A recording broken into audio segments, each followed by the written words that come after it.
మొగతనం చాలా తగ్గిపోయి ఇబ్బంది పడుతుంటారు. అలాంటి వాళ్ళకి ఈ శకం దీన్ని మనం ఏం చేస్తామంటే చూర్ణం చేసి దీన్ని పాలల్లో కలుపుకొని మండలం తాగాలి. దీంతో పాటు ఇంకొక శక్తి ఉంటుంది, అది కూడా తెచ్చి 2 బాగా ఎండబెట్టి నీడని ఎండబెట్టి ఆ మండలం తింటే తొందరగా అవుట్ అయిపోతుంది. భార్య భర్తల కలయికలో వాళ్ళకి ఇష్టం తీరక ముందే తొందరగా అవుట్ అయిపోయి చాలా మంది ఇబ్బంది పడుతుంటారు. అటు వాళ్ళకి తృప్తి తీరదు, వీళ్ళకి తృప్తి తీరక ఆడవాళ్ళు మగవాళ్ళు చాలా మంది సమస్య పడుతున్నారు. ఎక్కువ 100కి 100% ఇప్పుడు ఆ సమస్యతోటే ఎక్కువ శాతం ఇబ్బంది పడుతున్నారు. గురుగారు పెళ్లి అయిందండి, అది ఎందువల్ల ఆ సమస్య వస్తుందంటే వాళ్ళు చిన్న వయసులో హస్తప్రయోగం ఎక్కువ చేస్తారు. ఆ హస్తప్రయోగం వల్ల వాళ్ళకి ఆ నరం అనేది కూడా చిన్నగా అయిపోద్ది, అది తొందరగా అవుట్ అయిపోద్ది. చిన్న వాళ్ళకి ఉంది, పెద్దవాళ్ళు 45 సంవత్సరాలు 50 సంవత్సరాల ఏజ్ వాళ్ళు కూడా ప్రతి ఒక్కరికి ఆశ ఉంటుంది.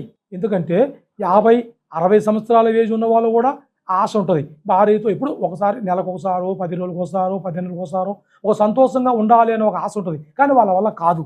వాళ్ళు చాలామంది ఏమిటండి, ఎంత చేసినా కూడా నా వల్ల కావట్లేదండి, భార్యని నేను తృప్తిపరచలేకపోతున్నా, ఇబ్బంది పడుతున్నా అనే వాళ్ళకి ఎలాంటి వాళ్ళైనా నా కాటికి రండి. నాడి చూసి ఆ సమస్య ఉంటే, నరం సమస్య ఉన్నా, తొందరగా అవుట్ అయిపోతున్నా, మీ కుటుంబంలో మీ భార్య భర్తల వల్ల భార్యని మీరు సంతోషపరచలేకపోతున్నా, అలాంటి వాళ్ళు నేరుగా నన్ను కలవండి. నా నెంబర్కి ఫోన్ చేయండి.